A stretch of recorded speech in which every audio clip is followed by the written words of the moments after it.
Maintenance. The A3 features a patented tube failure detection system that will automatically shut down the pump in the event the pump tube ruptures and chemical is detected in the pump head. The system is designed to react to most chemicals, but disregard water.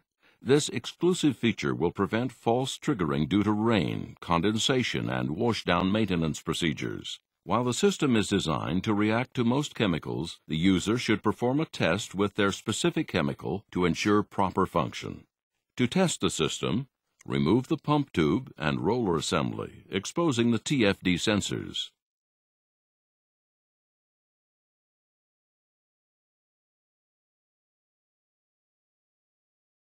Place a small amount of the chemical inside the bottom of the pump head to simulate a leak. Replace the pump head cover and start the pump. The TFD system should activate within 2 seconds. An alarm icon will be displayed indicating that the pump tube should be replaced. Be sure to wipe clean any chemical or debris from the inside of the pump head and from the TFD system sensor pins. The pump tube should be replaced periodically when worn or in the event of a rupture. The roller assembly, pump head, suction tubing, and discharge tubing should be inspected at this time and cleaned or replaced if necessary. The A3's power-assisted pump tube replacement system makes changing the pump tube quick and easy. Use caution when disconnecting the tubing. It may be under high pressure. Note that protective clothing and safety glasses should be worn while servicing the pump. Press the stop button to stop the pump. Disconnect the suction and discharge tubing from the pump tube.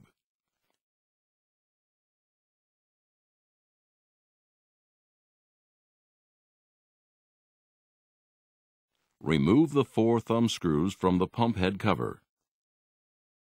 Remove the cover. Press the start button. Notice that the roller will only rotate at a slow, safe speed. Grasp the inlet pump tube fitting and pull the fitting straight out of the pump head. Allow the pump tube to automatically walk its way out of the pump head. Grasp the outlet pump tube fitting and pull the fitting straight out of the pump head. Press the stop button. The roller assembly and pump head should be inspected and cleaned before installing a new pump tube. This is especially important if the pump tube ruptured and the TFD system was activated. Be sure to also wipe clean the sensor pins. To remove the roller assembly, disconnect power to the pump. Remove the small spacer washer from the motor shaft. Remove the roller assembly from the pump head by pulling the assembly straight off of the motor shaft. Inspect the roller assembly. If chemical has come in contact with the roller assembly, wipe the assembly with a damp cloth and dry thoroughly. Inspect the pump head. Wipe clean any chemical or debris from the inside of the pump head and TFD sensor pins. Locate the front side of the roller assembly. Due to the various tubing wall thicknesses, 3 different roller assemblies are offered, each with different roller diameters. The correct roller and pump tube assembly combination must be used to properly squeeze the pump tube. Each roller assembly is stamped with 3 letters. These letters indicate the pump and tube that can be used with the roller assembly. The first letter S indicates the A3 series pump head. ND and NF tubes use 1 roller assembly. NH, NJ, and NK tubes use a second roller assembly. And GE, GG, and GH tubes use a 3rd roller assembly. With the front side facing forward, replace the roller assembly by sliding the assembly onto the motor shaft. Replace the small spacer washer onto the motor shaft. Apply power to the pump. Press the start button. Notice that the roller will only rotate at a slow, safe speed. Notice that the pump tube is curved. Locate the inlet fitting. If the roller rotation is counterclockwise, this will be the bottom fitting. If the roller rotation is clockwise, this will be the top fitting. Press the inlet fitting into the slot in the pump head. Be sure the U-shaped fitting seats completely into the rear of the slot. Allow the pump tube to walk its way into the pump head. An installation tool is included with the A3 pump.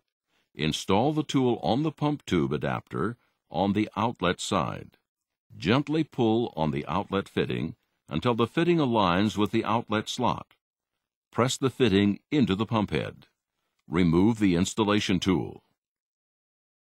Replace the pump head cover. Be sure that the 4 thumb screws are fully installed.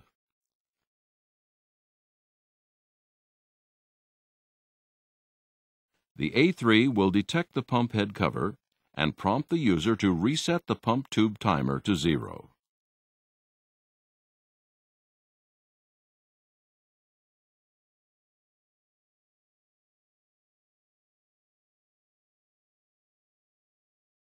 To ensure a good seal, trim about 1/2 inch from the suction and discharge tubing.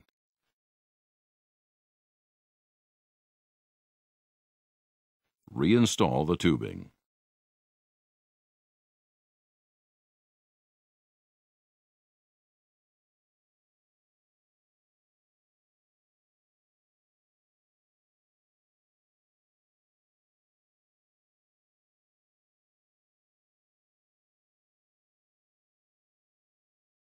The injection valve is used to provide a connection from the outlet tubing of the pump to the piping system. It includes both 1/2 inch and 1/4 inch male pipe threads and an internal check valve to prevent backflow during pump maintenance.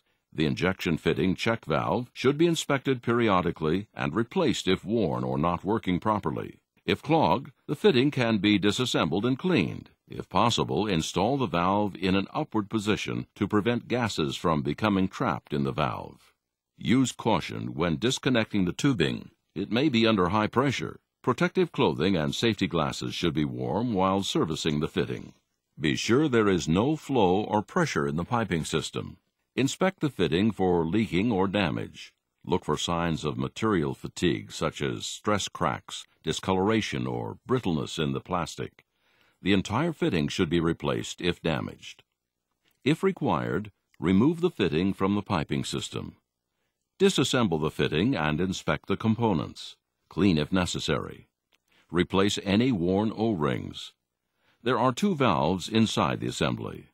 The duckbill valve is made from santoprene material. It is designed to minimize calcium buildup when pumping chlorine. Note that it adds additional back pressure, especially when pumping viscous fluids. The ceramic ball valve should be very smooth to ensure a proper seal. Replace if necessary. The ceramic ball valve is required. However, the duckbill valve is not required and may be removed. Wrap the threads with Teflon tape and reinstall the fitting in the piping system.